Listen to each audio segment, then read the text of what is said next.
Yeah, with the range, that I was thinking along the lines of that. But then that'll reveal much of where the damage and much of where they're gonna play around for the draft if they do decide to go that route. I mean, seeing as they have the YSS, they could maybe hold on to the marksman pick because they already have so much damage. They don't need to heavily rely on burst from a Granger, but it's more about, do you want to give the Granger over to SRG on Innocent's hands? And as expected, the Gatakacha got picked, and this time the Lapu as well. So, I don't know, what were your thoughts on this opener coming in from TL? The Lapu is still flex, believe it or not. Teams do play it in the goat lane. Wait, what? It is, I don't know if OHEB does it, but it is flex with the YSS. So we might see some experience bands coming in from SRG, but I'm not sure. I don't think OHEB plays it. Yeah. I just wanted to say that. No, you know what? You're already giving people ideas. After the grand finals, be careful when you're in ranked games. Is this going to be a Lancelot pick or an Akai pick? Because I kind of feel like both does work well with the draft. It looks like they go for that Lancelot. So it's going to be carry in the jungle. Now, I don't know, personally for you, Kid Bomba, is there any hero the SRGOG really needs to ban out to make sure that they don't get punished? For sure, the Selena, in my opinion, is going to be a super good pick for TLPH. It's going to help them be able to fight easier at the start of the game, and I think it's going to be very good.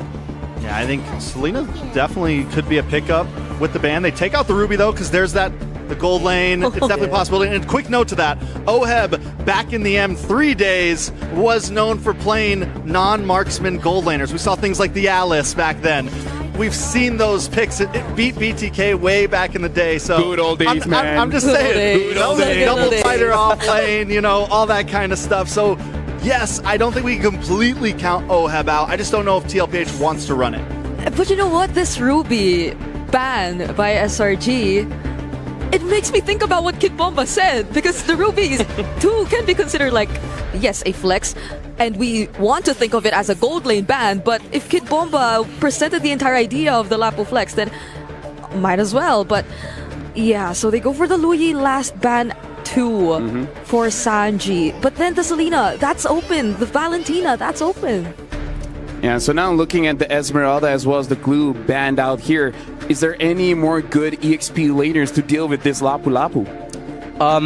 The Esmer ban kind of tells us that it is a Lapu XP, and I don't think that OHEB is comfortable on the fight. I do think that he's going to go for like a Purify Marksman versus the Kalia, something like a Harith, like a Claude. I am really waiting for that pick, and I actually don't know what experience he can take versus Lapu anymore, because the Glue is a really good answer, the Esmer is a really good answer, and 4 experiences are banned currently, if you guys didn't notice. Yeah. We have seen things like the Akai get picked up in EXP as like possible answers, just something that can work. Oh, is that a Hylos? Yeah, Hylos? Okay, so I don't think that's a good pick though. You don't think that's a good pick? I don't think that's a good pick versus Lapu. You think he's going to get punished? I do. I don't like Hylos either, personally. So it might work. We don't know. Hey, anything can happen, because here's the thing. First pick is just overall superior. So now, Brigida, we're looking at the final 2 picks here for Team Liquid. Looks like they do pick up the Harith and they do pick up the Valentina. What do you think of the overall composition coming in from Team Liquid? I feel like they're going to be much more comfortable with this, aside the fact that Sanji did get his hands on the Valentina again, and there are just so many ultimates he can steal away from SRG. And despite the Granger still being open, for Sanji, that's just another option. Like the Death Sonatas can just be picked up by the IMU, and they have ways to reach these heroes in the backline for SRG. Now, especially that they have, or they don't have the Akai and the Grok in their lineup. Yeah, I think you definitely just pick up, you pick up what? Just the Granger here, Purify, Flicker, whatever you want to go. You could go for something like the Claude, possibly, if you really want to play the safe route because of all the dive heroes. Oh, that's a Bea. Beatrix. Yeah, so now Kid Bomba looking at both drafts. Any final thoughts before we go into game number 2? I love the draft of Team Liquid. It's the YSS together with the Valentina and the Gatot. I feel like they're stronger on the mid lane because Gatot is a super good pick against the Kalia. For me, it's going to all depend on the first turtle, and I have a feeling that the Lapu is going to make the difference in this game. So let's see. Yeah, very solid picks here coming in from Team Liquid. The SRGOG looks like they want to go for the all combo of the Kali as well as the Beatrix. So thank you very much, panel. But now we got to throw it over to the casters for game number 2 in this grand finals. Thank you so much. Everybody on the panel is absolutely right. We love the words coming out from Kid Bomba. Hey. Me and Mirko definitely agree. It's going to come down to this Lapu here. The matchup is tough, but we've already seen what game one looks like. That tempo is important. These neutral fights are high stakes as we get right into the Land of Dawn for our second game in this best of 7 here at the grand finals of the Mid-Season Cup 2025 here at EWC 25. Let's get this show on the road. TLPH on the blue side facing up against SRG OG on the red side. So we've seen a composition where SRG basically said, nah, Carl, you're not going to win out those red tree battles. Now we're seeing more of a brawly composition. This is what I think we've come to expect from SRG, more so than game number 1, where it was an unorthodox SRG. We didn't expect that kind of strat. So let's see if they can actually do that. Again, Bomba mentioned this matchup going to be very good for Team Liquid. Turtle One, very important for both these teams. That guy knows a whole lot about the game. I think he should go pro. Yeah, I think he should also maybe turn into a talent or something afterwards. But it's the way that we've seen this game play out. We can tell from the drafting phase alone that SRG have kind of doubled down on the strategy of the pickoff, right? Really utilize that Tsunami Slam. Whoever they pick off, they have to instantly kill. Because Team Liquid, they see this Beatrix and they're like, wait, she doesn't have the Purify. If we can get that battle spell out, that's a huge window for us to punish our opponents. If they went Granger with a Purify of his own, I think Oheb will be a lot more confident into taking on this fight, especially if the Granger makes a mistake. Based on Emblem so far, things are looking pretty normal. Nothing too unorthodox or out of the ordinary. Only notable thing is probably going to be not only the Weapon Master from Innocent, but the Wilderness Blessing coming up specifically from Cram. He wants to be part of these fights. He does a whole lot more mobility to already a very high mobile hero here with the Glorious Pathway. Again, also the firmness of the pull yourself together here coming from Yum. So he wants to go for those big ultimates, but also he wants to respect how much damage Team Liquid have, especially around the first turtles, where it's very important for them to secure it. It comes down to the snowball again in the mid lane. Stormy, feathered airstrike over to Sanji, taking him so low, and that's just so much more pride to play with. Sanford already there, but the Glorious Pathway is going to stop Carl Teasy in his tracks. It's going to be tough. Sanford diving with Raven Spider. Onto Stormy goes. Tries to predict the flicker move. The wings by wings was a bit too much for him. Carl with the move. Again, Mountain Shocker. Predicting the move from Skies. Sanford with the jump one more time over Stormy. Good peel from Yums. And Sanji now has the Glorious Pathway. And a third with a Renner's Apathy to turn the tide around. Skies finds some execution. The taunt dodged away from. And it becomes another from Innocent! He's playing out of his mind now. Another feathered airstrike. They're going to get it this time. Oh, JP, the next to fall. What a start coming in from SRG OG Esports. They're not done yet. Give him another one, might add it. Holy, a 3-0 and 1 start for Innocent. Innocent on a Beatrix. This is a big gamble.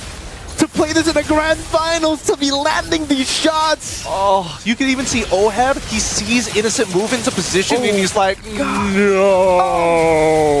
Dashing in, trying to protect his teammates, taking at least the shot. Sacrifice my HP, sir.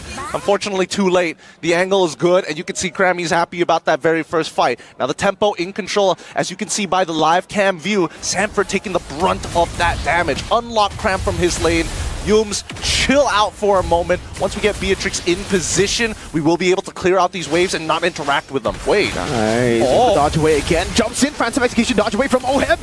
Able to get the stun. Or the dash is here. Zaman Force coming in as well. Skies with the Thorn Rose. Unable to get it in time, but the sustain comes through. Sanji walks up, and it's Oheb who picks up the kill. Stolen Tsunami Slam over to Yums. The turret lands a shot, but he gets away. And it's oh my goodness gracious. Stop this man, someone!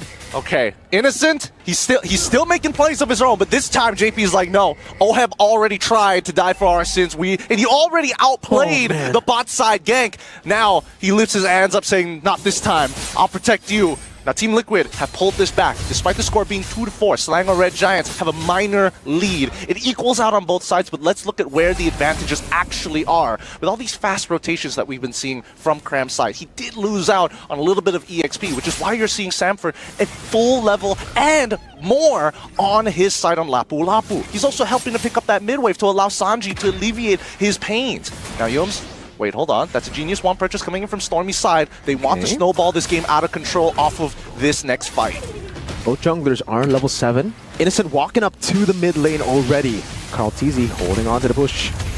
Gotta be careful. Walks over the damage again. Yum's gonna be caught under. This is gonna be the retreat from Skies. AOG with JP walking to the back. Sanford jab solo. Still doing damage. Will fall in the end. No, he actually survives for a bit longer. As Stormy walks up, gets Common Feather airstrike over from Sanji, but he gets away in time. Turtle for Yums and Sanford. Not too bad for SRG, but it worked out. Team Liquid, they walk in, they get the turtle of their own. Where else can they find the punishment, right? They're looking for invade options, but I don't think that Karl TZ is comfortable enough to walk in just yet, knowing that Innocent is nearby. But so many resources have been already utilized. Now that they've spotted Sakai's down on the bot side, should this be a green light for Team Liquid to try and extend Karl's lead, to try and get something over Sakai's? Could be, but it's just... Yums is saying no. He's like, nah. He's checking it every single time. Don't invade. Don't try. This is our territory. It's very, very difficult for Karl to invade here up against a Lancelot. And again, this is the reason why, yes, Yi Sun-shin is really good in the meta, but just in the third place match, we've been seeing how Lancelot could take over games. Cram with the Glorious Pathway against Sanford! Jumps with the Bravest Spider over to Stormy! Tsunami Slam there, but it's not going to unpack anything. Sanford gets the stun too! And that's the capitalization from OHEB into Cram now! It's Skies the puncture, Karl looking for the shot. Skies with the puncture, one more time, terrified in! Sanji gets away, gets the help of the Revitalize. OHEB with the chase. Can he get the last shot onto Skies? He gets a turtle buff again. There's a few more minions. He buys some time.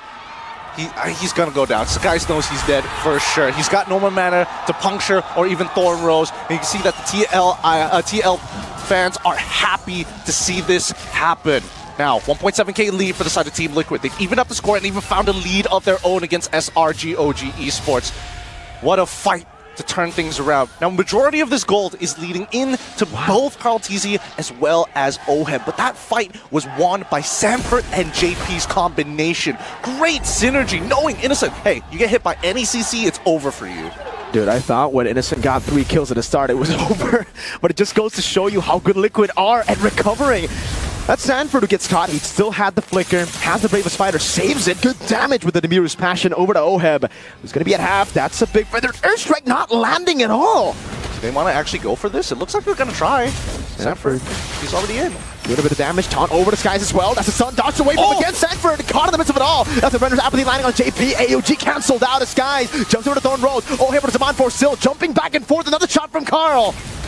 Retreat battle on the turtle. Yums jumps in, but won't be able to find the range. Sanji kiting away now. It's a retreat. Karl TZ secures the turtle. Crazy. 3v4, and Karl TZ making it known he's not going to lose another retribution battle against the rising star of Sakai's. War Axe already purchased by Karl TZ, and that's great for him because now he's got true damage in his kit, and he's going to be able to sustain in his own jungle, even if he takes a bad trade against SRG. Whoa! Zaman force there. Skies luckily able to escape, but it will be a turret down below. They're looking for more. Sanji has it. Innocent forced to flicker out. Sanji with a Tsunami Slam. Can use it. JP gets caught. Feathered airstrike one more time on him. He's a bit too tanky. Too tanky. For now. All right? For now. There will be a time where JP is going to take more damage, but that Revitalize saves him so much. The execution was good from the side of SRG OG, but now that they don't have much of a lead, and technically they're playing on the back foot, Team Liquid are more than confident to make these plays. Yeah, sure, take JP. Of all people, as long as you're not taking Sanji, as long as you're not taking OHEB, we can make this work. And don't worry about Karl TZ. He hasn't missed the trace list just yet. It's been on point. OHEB 2.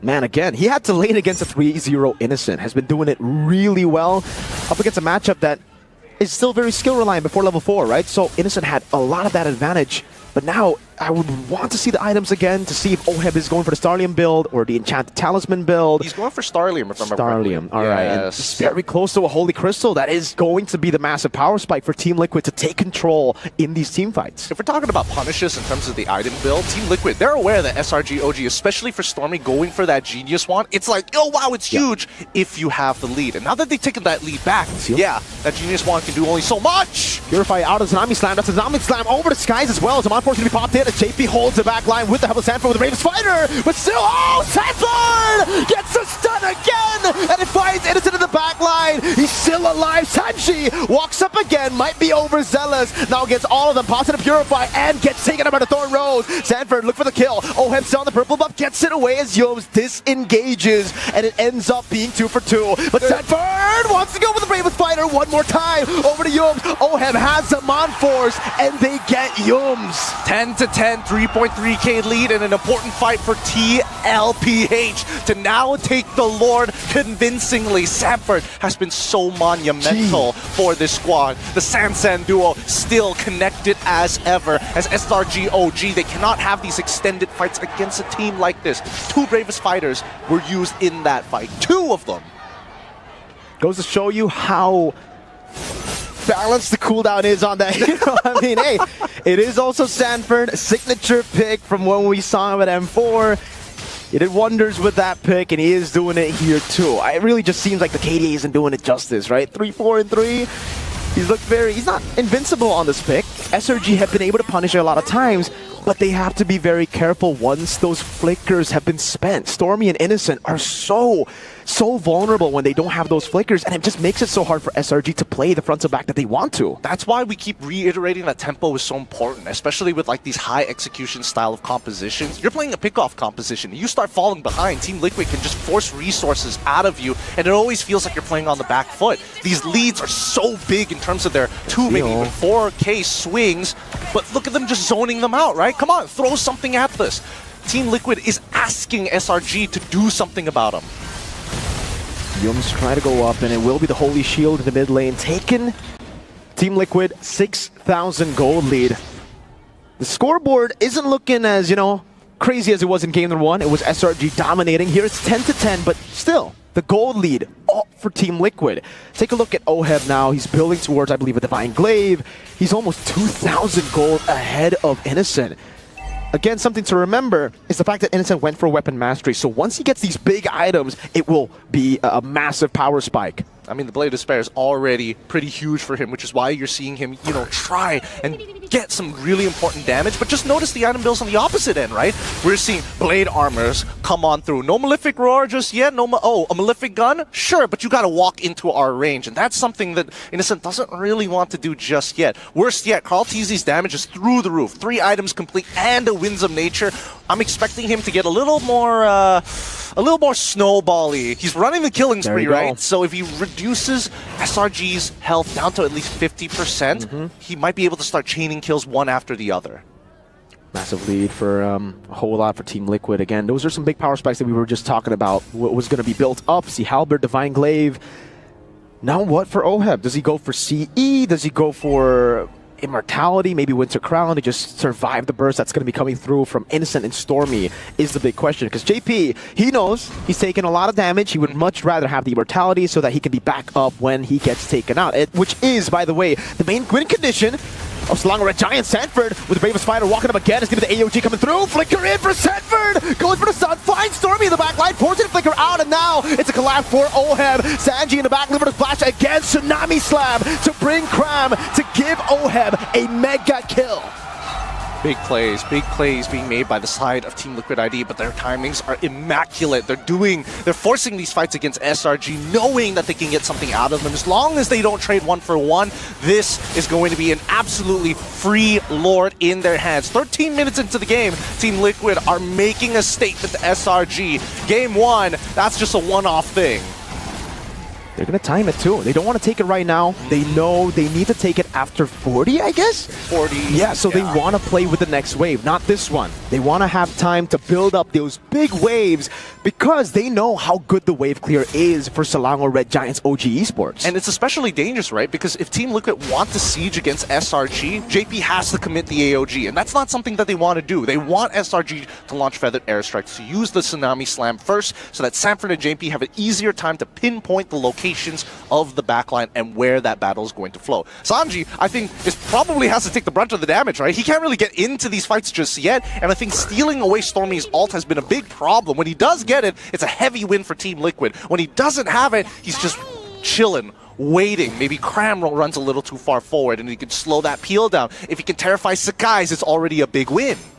Gideon, they know the timers. They know Stormy and Innocent won't have the flicker ready by the time the Lord comes into base. So they're looking for the punish.